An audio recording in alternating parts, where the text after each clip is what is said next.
नमस्कार, मैं हूं विकास भदौरिया। न्यूज हेडक्वार्टर में आपका स्वागत है। अगले आधे घंटे में हम आपको देश दुनिया की तमाम महत्वपूर्ण खबरें दिखाएंगे और ये खबरें 1 मिनट के भीतर ही होंगी। तो चलिए पहली खबर का रुख कर लेते हैं। पहली खबर देश की संसद से जुड़ी हुई है। लोकसभा में एक देश एक कानून का बिल आज पेश किया गया। इस दौरान सदन में जबरदस्त हंगामा हुआ। बिल के लिए कानून मंत्री अर्जुन मेघवाल ने संविधान में संशोधन बिल पेश किया।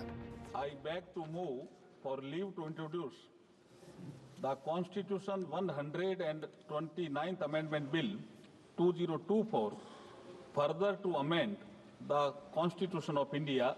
हालांकि सदन में बिल को पास कराने के लिए सरकार के पास बहुमत नहीं है, इसलिए आम राय बनाने के लिए अब इस बिल को जेपीसी यानी संयुक्त संसदीय समिति को भेजा जाएगा। अगर मंत्री जी कहते हैं कि इसको जेपीसी को सौंपने के लिए वो तैयार है, तो जेपीसी में सारी चर्चा होगी और जब जेपीसी के रिपोर्ट के आधार पर कैबिनेट इसको पारित करेगी तब भी फिर से चर्चा होगी। एक देश एक चुनाव का संविधान संशोधन बिल पारित कराना सरकार के लिए टेढ़ी खीर साबित हो सकता है। इसके लिए विशेष बहुमत की जरूरत होती है। दोनों सदनों में सदस्यों का 2/3 बहुमत होना चाहिए और मतदान में 50% से ज्यादा वोट होने चाहिए। जैसे कि उम्मीद थी, इस बिल को लेकर विपक्ष ने जबरदस्त विरोध किया, तो वहीं इसके फायदे भी गिनाए जा रहे हैं। एक देश एक चुनाव बिल को लेकर विपक्षी पार्टियों ने सदन में जमकर विरोध किया। विरोध में यह दलील दी गई कि राष्ट्रीय और राज्य के मुद्दे अलग अलग होते हैं और सरकार जो पैसे बचाने की बात कर रही है वो बिल्कुल बेमानी है। The autonomy of the state legislative assembly is being taken away. Sir, this bill violates the right to democratic self-government, which is part of Article 1419. ये पहली बार ये एक ऐसा कानून लाए हैं कि राष्ट्रपति अब चुनाव आयोग के भी रिकमेंडेशन पर एक निर्णय ले सकते हैं। ये पूरी तरीके से इसका विरोध करते हैं। वहीं इस बिल के समर्थन में ये दलीलें दी जा रही हैं कि एक साथ चुनाव से पैसे की बचत होगी, जनता भी कम परेशान होगी और सरकारी मशीनरी का दुरुपयोग भी कम होगा। कांग्रेस को एक रोग आ गया, आर्टिकल 350 उपयोग करके विधानसभा को भंग करना। वो डर रहे कि लोगों का विश्वास उनसे उठ गया। उनको डर है कि आने वाले समय में भी लोग उन पर विश्वास नहीं जताएंगे। अगली खबर जयपुर से है। प्रधानमंत्री नरेंद्र मोदी आज जयपुर पहुंचे। उन्होंने बिजली, पानी, सड़क और रेलवे से जुड़ी 46,000 करोड़ रुपए से अधिक की परियोजनाओं का उद्घाटन और शिलान्यास किया। राजस्थान की भजनलाल सरकार ने 1 साल पूरे कर लिए। इस मौके पर पीएम मोदी 1 वर्ष परिणाम उत्कर्ष कार्यक्रम को संबोधित करने पहुंचे। प्रधानमंत्री नरेंद्र मोदी के रोड शो के दौरान बीजेपी के महिला कार्यकर्ता उनकी जीप के आगे कलश लेकर चलती नजर आईं। पीएम मोदी ने पार्वती काली सिंध चंबल लिंक नहर परियोजना का उद्घाटन किया, जिससे राजस्थान के 21 जिलों में दशकों से चला आ रहा जल संकट खत्म हो जाएगा। पीएम मोदी ने कांग्रेस पर निशाना साधा कि आजादी के बाद 5-6 दशकों में कांग्रेस ने जो काम किया उससे ज्यादा काम 1 दशक में हमने करके दिखाया है। पूर्वी राजस्थान नहर परियोजना ERCP को कांग्रेस ने कितना लटकाया, ये भी कांग्रेस की नीयत का प्रत्यक्ष प्रमाण है। पीएम मोदी ने इस बात की भी गारंटी दी कि राजस्थान के सभी घरों तक पानी पहुंचेगा। जयपुर से चलते हैं उत्तर प्रदेश के संभल, जहां 46 साल पहले हुए दंगों की फाइल खुल सकती है। इसके साथ ही अतिक्रमण हटाने के लिए कुछ दूसरी जगहों पर भी बुलडोजर चलाया जा सकता है। शहर के सरायतरीन इलाके में राधा कृष्ण मंदिर बंद मिला। बताया जा रहा है कि मंदिर का निर्माण 1982 में सैनी समाज के लोगों ने कराया था। मंदिर में हनुमान जी की मूर्ति भी है, जिसकी अब सफाई की जा रही है। वहीं मंगलवार को संभल के हनुमान जी और शिव जी के मंदिर में भव्य तरीके से पूजा अर्चना हुई। 46 साल बाद मंगलवार को हनुमान जी को चोला चढ़ाया गया। महाकाल की तरह भगवान शिव भी सजाए गए। संभल में अतिक्रमण और बिजली चोरी के खिलाफ अभियान जारी है। खबर ये भी आ रही है कि जिस जगह पर मंदिर मिला है उसके आसपास के इलाकों में भी बुलडोजर चलाने की तैयारी है। जिस जगह मंदिर मिला वहां राजस्व विभाग की टीम 60 साल पुराने नक्शे से जमीनों की चेकिंग कर रही है। इस बीच खबर यह भी है कि 46 साल पहले संभल में हुए दंगे की फाइल फिर से खुल सकती है। मुरादाबाद के कमिश्नर आंजनेय सिंह ने संभल के डीएम राजेंद्र पेंसिया के दंगे से जुड़े सभी रिकॉर्ड अपने पास मंगाए हैं।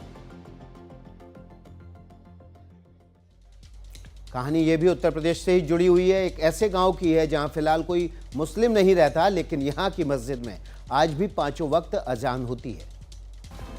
वैसे तो आज के समय में अक्सर मंदिर मस्जिद के नाम पर विवाद सामने आते हैं, लेकिन इस मस्जिद की देखभाल हिंदू समुदाय के लोग पिछले कई वर्षों से कर रहे हैं। ये मस्जिद बिहार में नालंदा जिले के मांडी गांव में मौजूद है। गांव में एक भी मुस्लिम नहीं है। हिंदू समुदाय के लोग टेप रिकॉर्डर के जरिए मस्जिद में 5 वक्त की अजान देते हैं। साथ ही मस्जिद की साफ सफाई का भी ख्याल रखते हैं। यही नहीं, गांव में कोई भी शादी समारोह का मौका हो तो यहाँ के लोग मस्जिद की साफ सफाई कर अगरबत्ती जलाते हैं। जितना जो फर्श था टूटल था, लेकिन हमने इनको देखे जिज्ञासा क्या है कि कर दिए, समझे। सब अपने हाथ से हमने मैंने किए, जितना देख रहे थे टूटल था, सब अपना हाथ से मैंने किए। गांव वालों का कहना है कि लोग यहां से रोजगार के सिलसिले में बाहर चले गए थे। कुछ लोग दूसरी जगह बस गए, लेकिन यहां रह रहे लोगों का कहना है कि हम हमेशा से यहां मिलजुल कर रहे हैं और यही परंपरा आज भी जारी है। उत्तर प्रदेश के गाजियाबाद की ये खबर है। एक कैफे में गाने को लेकर बवाल मच गया। इसके बाद सड़क पर खूब हंगामा हुआ। कैफे के अंदर मचा बवाल सड़क पर आ गया। बताया जा रहा है कि गाना बदलने को लेकर विवाद शुरू हुआ। ये इतना बढ़ा कि जमकर मारपीट हुई, कार तक तोड़ दी गई। हंगामे का ये वीडियो सोशल मीडिया पर वायरल हो रहा है। जानकारी के मुताबिक गाजियाबाद के थाना शालीमार गार्डन क्षेत्र में क्रिस्टल कैफे है। ये हंगामा वहीं से शुरू हुआ। दोनों तरफ से 6 लोग गिरफ्तार किए गए हैं, जिसमें दिल्ली पुलिस का एक हेड कांस्टेबल भी शामिल है। दोनों पक्षों में आपस में गाने बजाने को लेकर कहासुनी और मारपीट की घटना घटित हुई। इस पूरे प्रकरण में थाना शालीमार गार्डन पर पुलिस की ओर से सुसंगत धाराओं में मुकदमा पंजीकृत किया गया है और इसमें मजरूब आनंद और सुरेंद्र, इन दोनों का मेडिकल कराया गया है और दोनों ही पक्षों के 6 लोगों को पुलिस हिरासत में लिया गया है। पुलिस सीसीटीवी फुटेज के जरिए दूसरे आरोपियों की भी तलाश कर रही है।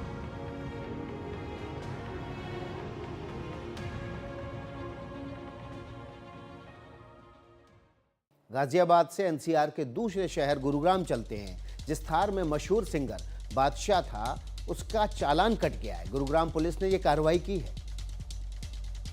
रैपर बादशाह वाली थार गाड़ी का 15,500 रुपए का चालान काट दिया गया है। बताया जा रहा है कि थार गाड़ी रॉन्ग साइड चल रही थी। पुलिस ने ट्रैफिक रूल्स तोड़ने पर 3 धाराएं लगाई हैं। सीसीटीवी फुटेज भी कब्जे में ली है। 3 गाड़ियाँ थी, उनमें से एक के ऊपर नंबर प्लेट थी, तो जिसके आधार पर गुरुग्राम पुलिस के द्वारा उसका करीब 15,000 रुपये का चालान रॉन्ग साइड में और खतरनाक ड्राइविंग के चलते हुए किया गया है। जिसमें कि 2 अन्य गाड़ियाँ थी, वो टेम्परेरी नंबर गाड़ियाँ थी, जिनके बारे में अभी पूछताछ की जा रही है। बादशाह रविवार 15 दिसंबर को गुरुग्राम के सेक्टर 68 में करण औजला के कंसर्ट में आए थे।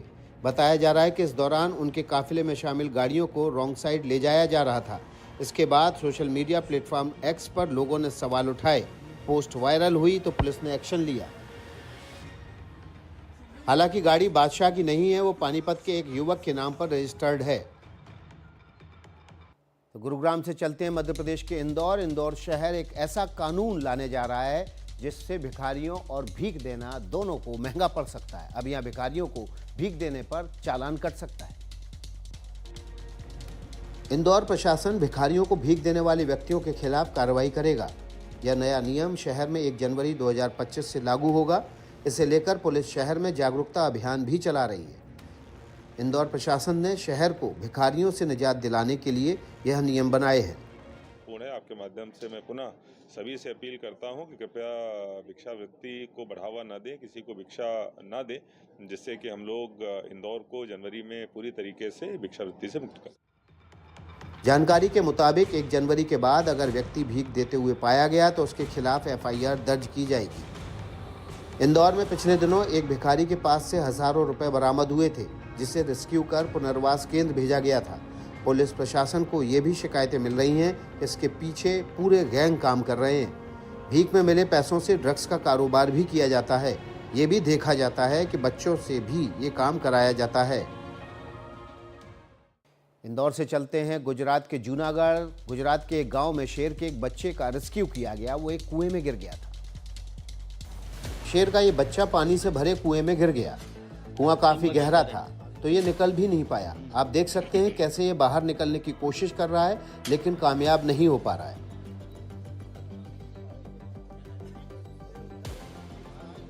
गांव वालों को जानकारी मिली तो कुएं के पास लोग जमा हो गए। वन विभाग को सूचित किया गया। टीम पूरी तैयारी के साथ पहुंची।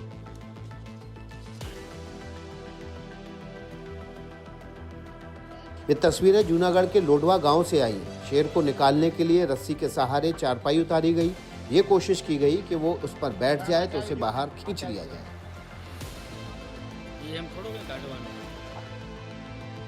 आखिर काफी देर बाद सफलता मिली। शेर को बाहर निकाला गया और उसे पिंजरे में बंद करके वन विभाग की टीम अपने साथ ले गई।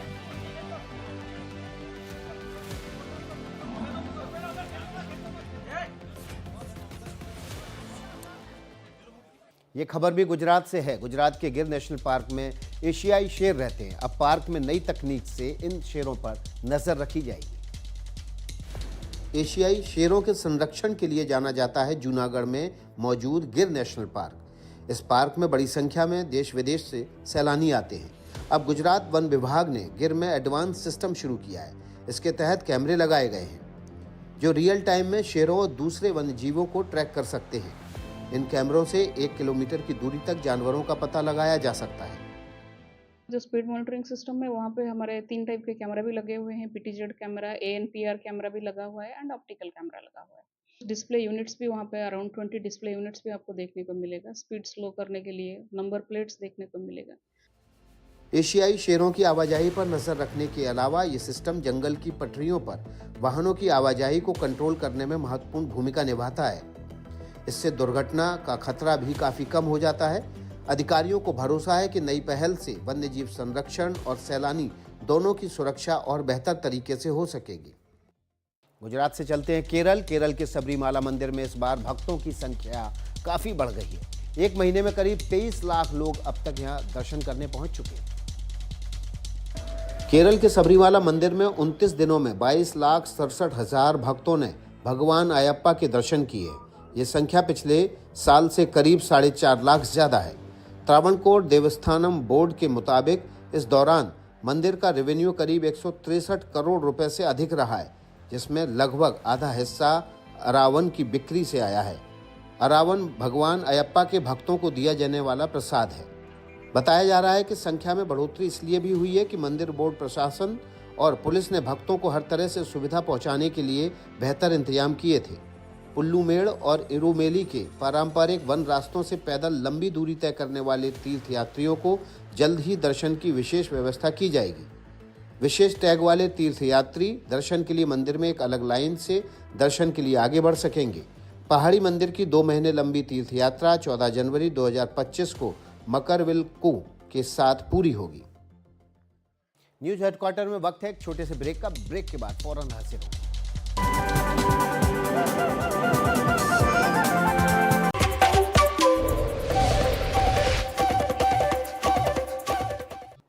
अब कुछ अंतर्राष्ट्रीय खबरें आपके सामने रख देते हैं। यूरोपीय देश जॉर्जिया में एक रिजॉर्ट में 11 भारतीयों समेत 12 लोगों की मौत हो गई है।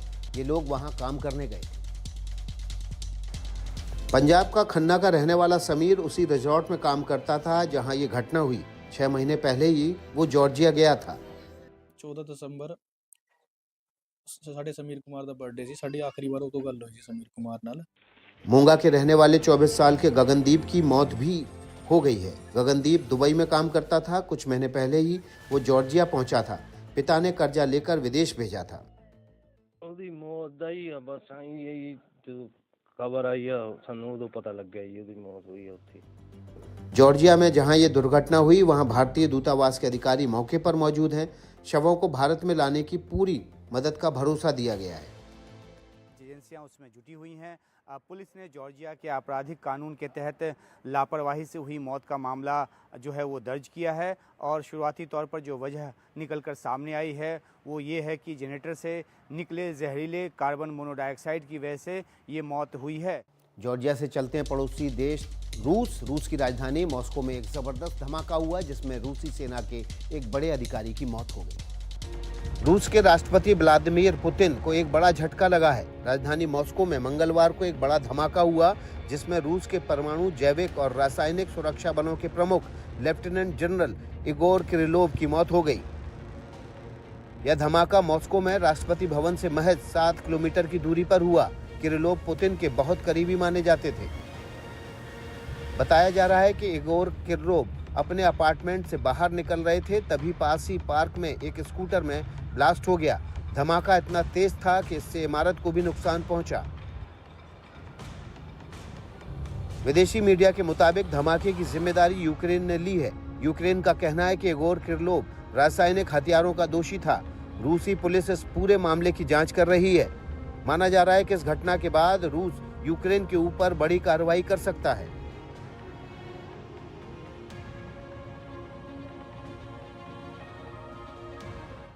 मेरे साथ न्यूज हेडक्वार्टर्स में आज इतना ही। कल फिर मुलाकात होगी। नमस्कार।